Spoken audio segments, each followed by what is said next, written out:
Today's lesson on polynomials is division of a polynomial by a monomial. So there's two methods that we can use. There is the first method, which is division with each term. And then there's long division method that we are used to. But the first method here is usually the preferred method. So let's take a look at our first example. So we have here 9x squared plus 12x minus 6, and it's being divided by 3. So the numerator, it is a trinomial. So we have three terms here being divided by a monomial. So we have to take each term and divide it by the denominator. All right, so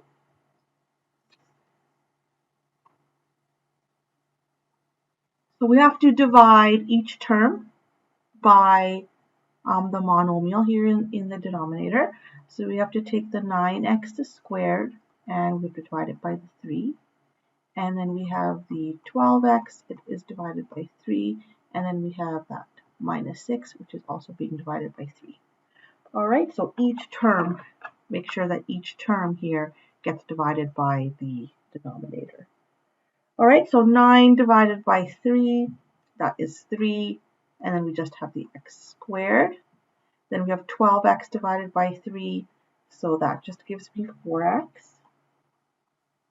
And then negative 6 divided by 3, which is negative 2.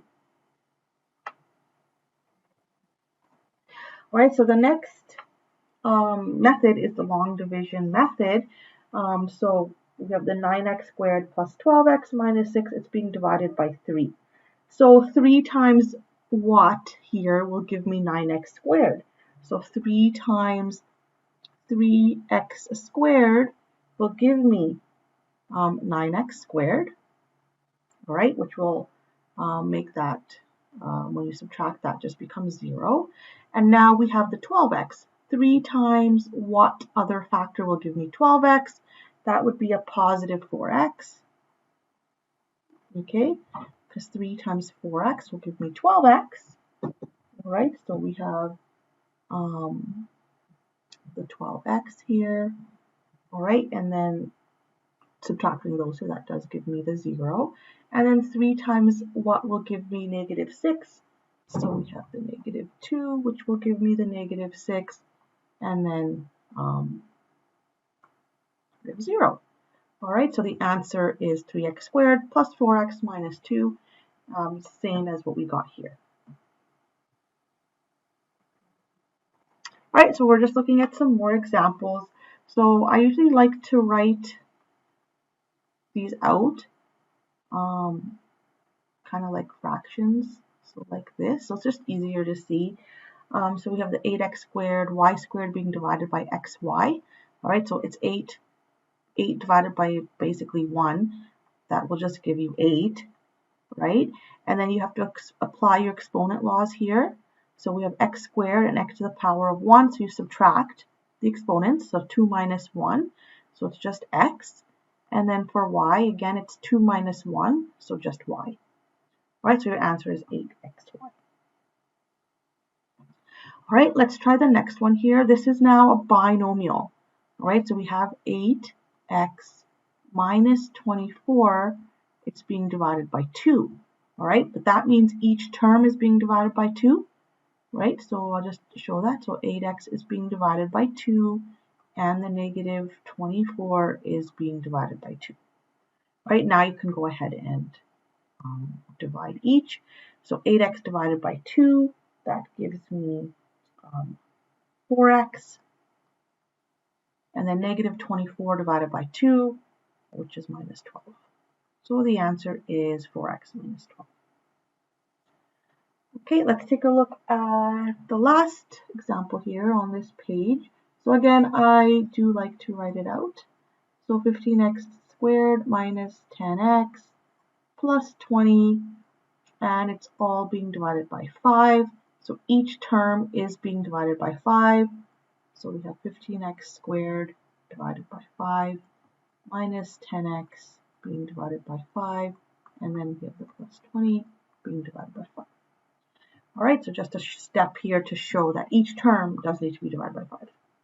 All right, so 15 x squared divided by 5, that leaves me with 3x squared.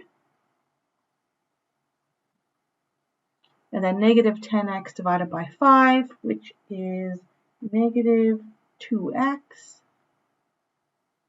And then we have positive 20 divided by 5, which is just plus 4. All right, any questions on those? All right, so here we have another example. I'll give you guys a couple minutes to try this first one. Again, it is a binomial, so it is 5x squared minus 10x. It's being divided by 5x, but that means each term is being divided by 5x, okay? So it's 5x squared divided by 5x, and then minus 10x is being divided by 5x. All right, try that.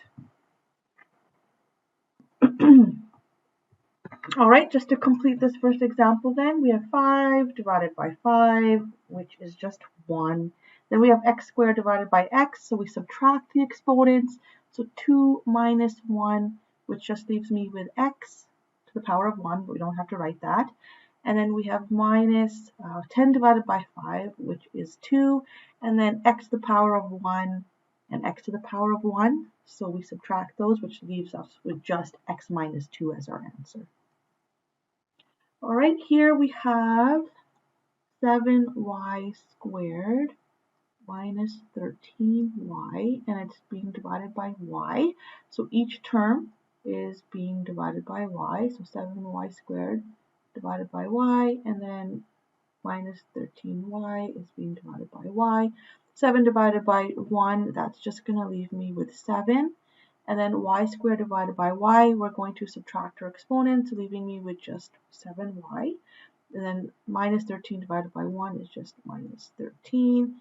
And then y to the power of 1 divided by y to the power of 1, we subtract our exponent, leaving us with 0. So our answer is 7y minus 13. All right, next example. So I'm just going to write this out. So we have 20x cubed y cubed being divided by 5xy, and then we have minus 30x squared y squared divided by 5xy, and the minus 15xy being divided by 5xy. Okay, so 20 divided by 5, that is equal to 4. We have x cubed divided by x, so again, you're going to subtract your exponent. So 3 minus 1, that leaves me with 2, so x squared. And the same thing for y, 3 minus the 1, so we have y squared. Next, we have negative 30 divided by 5, which gives me negative 6. And for the variables here, we have x squared divided by x, so 2 minus 1, which just leaves me with 1. And then same thing here for y, 2 minus 1, so we're just left with y. And the last term, negative 15 divided by 5, so negative 3, and then x to the power of 1, x to the power of 1, you subtract the exponents. There's no x left, and the same thing with y, so it's just minus 3 at the end there. All right, any questions?